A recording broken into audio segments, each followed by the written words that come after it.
This presentation will be on the impact of red meat and processed meat on human health.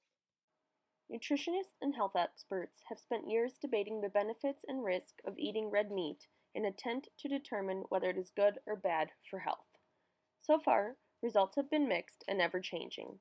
Recently, an international team of researchers conducted systematic reviews that looked at the effects of red meat on multiple health issues such as heart disease, cancer, diabetes, and premature death, and found low evidence that either red meat or processed meat is harmful. This was met with a large outcry from the science community.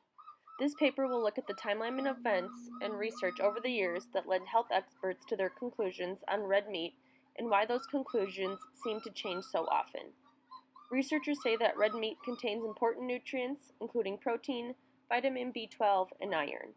However, there is evidence to suggest that eating a lot of red meat can raise a person's risk of certain cancers, heart disease, and other health concerns.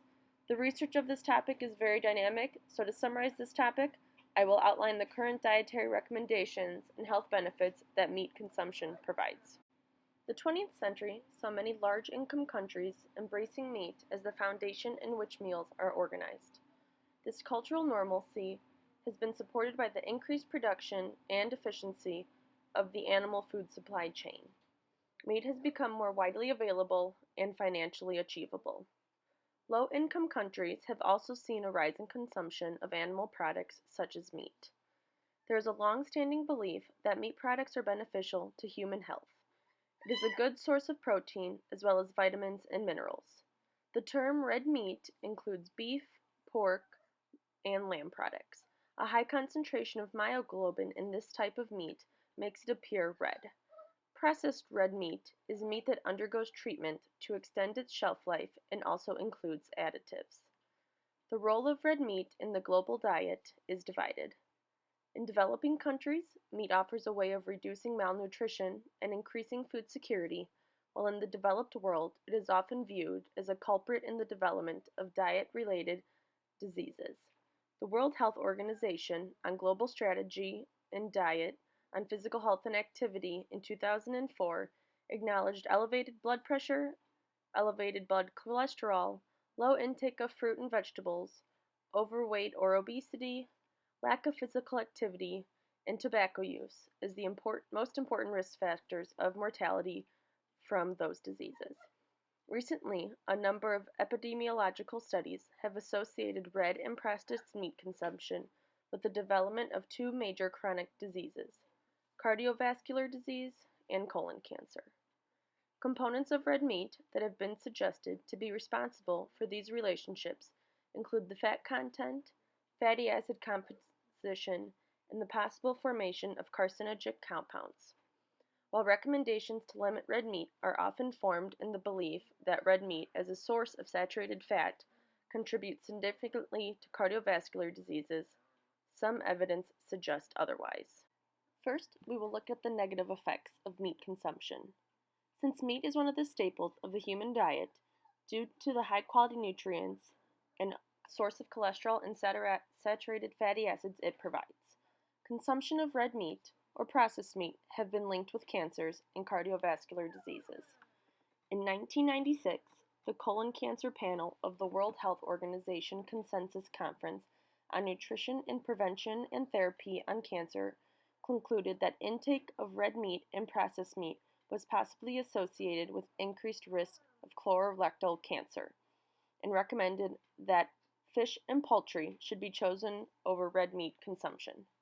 More recently, in 2007, the World Cancer Research Fund came to the conclusion that high consumption of red meat and processed meat were positively linked to colon cancer risk. Colon cancer is the third most common cancer and the fourth most common cancer causing death. Identifying strategies to reduce this occurrence is critical.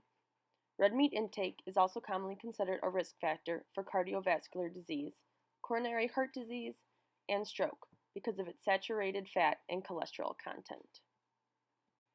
Here in Figure 1 are the results from meta-analysis of the association between unprocessed red meat and processed red meat consumption and the incidence of cancer at several sites. Studies developed by the Health Professionals Follow-Up Study and the Nurses' Health Study have proven a significant increase in cardiovascular death with increasing intake of unprocessed meat and red meat.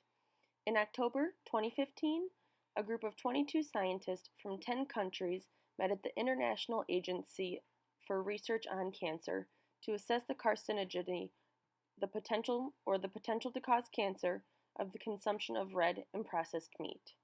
They studied more than 800 studies that investigated cancer links with the consumption of red meat or processed meat in many countries with diverse diets and races and ethnicities.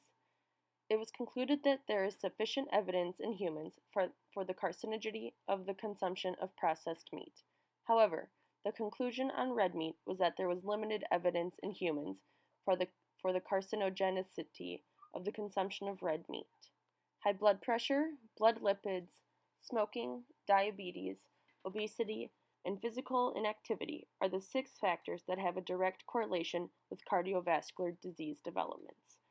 Diet directly impacts 4 of these 6 risk factors and should provide the basis of management in the prevention and treatment of those cardiovascular diseases.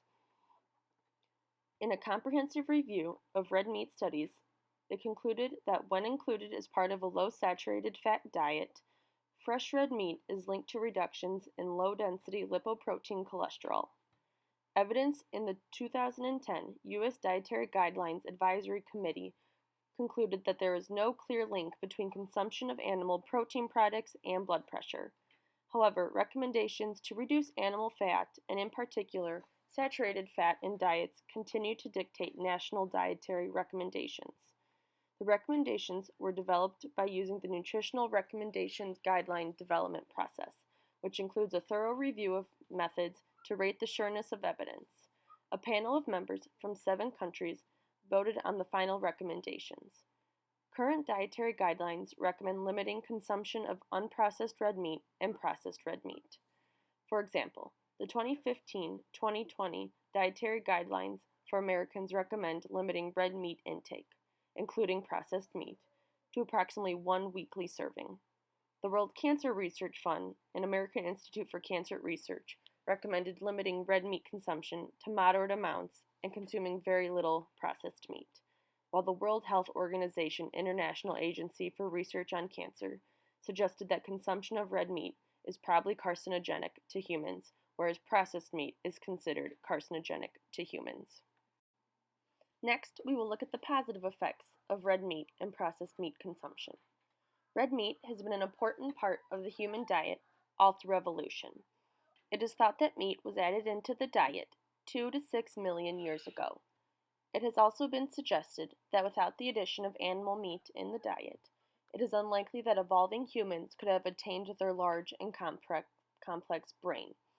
Red meat continues to play an important role in the diet by providing a good source of high-quality protein, as well as beneficial fatty acids and micronutrients for peak health, yet recent reports that its consumption may increase the risk of cardiovascular diseases and colon cancer have led to a negative viewpoint of the role of red meat. Red meat includes protein with all 8 essential amino acids required by humans and all 9 required by children. Protein is needed for growth, maintenance, and repair of the body. In most developed countries, average protein intakes are above the minimum protein requirements for good health, so any excess in the diet is used to provide energy. The amount of energy provided by red meat is flexible. Fat provides the finest dietary source of energy, and wide variation of fat content can be seen in red meats. The type of fat, as well as the total fat content, is important to consider in terms of cardiovascular diseases, as not all fats are equal. Different fatty acids have different effects on blood cholesterol and risk of heart disease, some beneficial and some harmful. Red meat also provides a wide range of micronutrients which are required for general health and well-being. For example, meat and meat products contribute to 21% of iron intake in adults. Iron is vital for many cellular processes in the body and is essential to maintaining adequate transport of oxygen in the blood. Red meat can provide an important role to micronutrient consumption among infants. Around 6 months of age, storage of some nutrients, such as iron, start to be depleted, and therefore additional dietary sources are required. Although iron can be obtained from other sources, red meat provides an important source of iron. Young children should receive a variety of food, including meat, as soon as possible. The diet and nutrient intake of reproductively mature women and around the time of pregnancy is important for the woman's health as well as the health of her child. Vitamin D and iron are important around pregnancy. Maternal vitamin D may be critical for bone development in the developing child. Aging also causes gradual decreases in skeletal muscle mass, but that can be prevented or delayed through targeted nutrition. Increased consumption of high-quality protein like red meat during the Middle Ages and beyond is necessary to maintain the quality of life related to adequate muscle mass and strength. So with both sides of meat consumption being explained, the question remains, should I eat meat? Data from the most recent National Diet and Nutrition Survey showed trans fatty acid intake represented 0 to 7% of food energy. Meat and dairy products contain low levels of natural trans fatty acids. The predominant one in red meat is vastic acid, and it has not been associated with cardiovascular diseases.